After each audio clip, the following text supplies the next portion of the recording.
क्या ये आपकी सहमति से हो रहा है?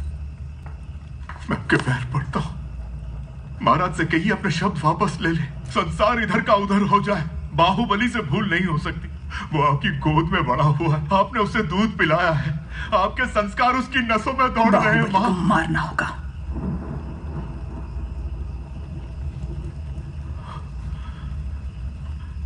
मैं ये नहीं कर सकता, मुझसे नहीं होगा ये।